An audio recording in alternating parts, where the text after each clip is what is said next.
It is in the mind of God to end whatever troubles you.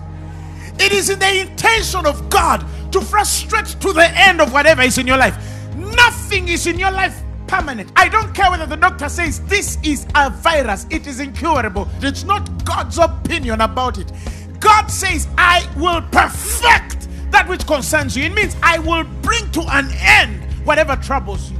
Psalms 57 verses 2, he says, I will cry unto God most high, and to the God that performeth all things for me.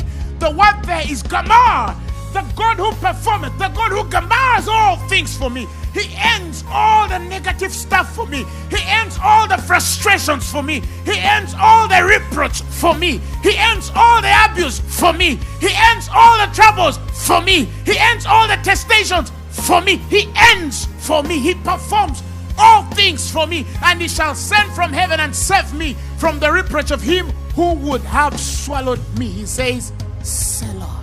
Think about it. Ponder.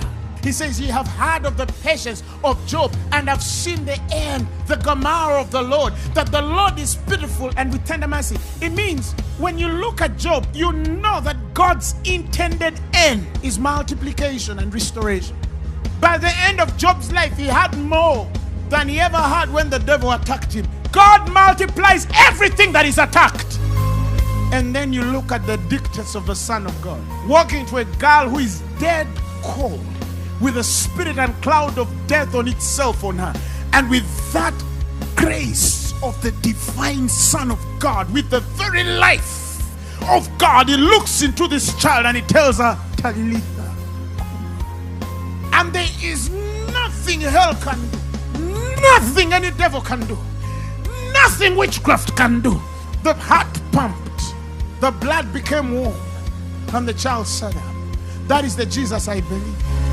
And this is love made perfect, that you might have confidence on that day. For as he is, so are we. May you say simple statements, but have very, very big results. May you confess the little things and let them become so big.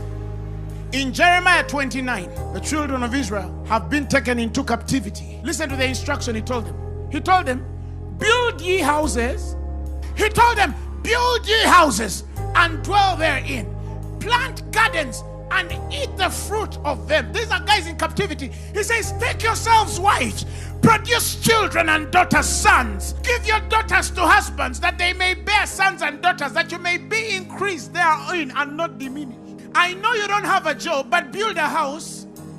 I know you just lost the contract and your business is out, but build yourself a house. I know the doctor said you have an incurable disease, you might die in 2 weeks. Get married. He's trying to tell you, look, I know there are things around you that are trying to tell you, act like they are not there. For thus said the Lord, that after 70 years be accomplished at Babylon, I will visit you, and I will perform my good word toward you, in causing you to return to your place. He says, for I know the thoughts that I think toward you, said the Lord, thoughts of peace and not of evil, to give you an expected end. I know.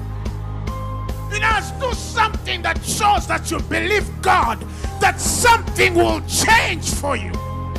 While we look not at the things that are seen, for the things which are seen are temporal, but the things which are not seen, they are. And here is the better news. We are new creation. He has redeemed us from the hand of him that was mightier. That means for us, we don't even see the captivity. We don't even see that they fired us. We don't even see that we are going to die. We don't even see. We don't see it. We don't feel it. It's not there. The Bible says, but God commended his love toward us, in that while we were yet sinners, Christ died. Much more then, being now justified by his blood, we shall be saved from the wrath through him. If he didn't kill me when I was not born again, if he could not kill you when you did not have Jesus, oh, much more you should have died. But if he did not kill you before you became born again, he has nowhere to touch you.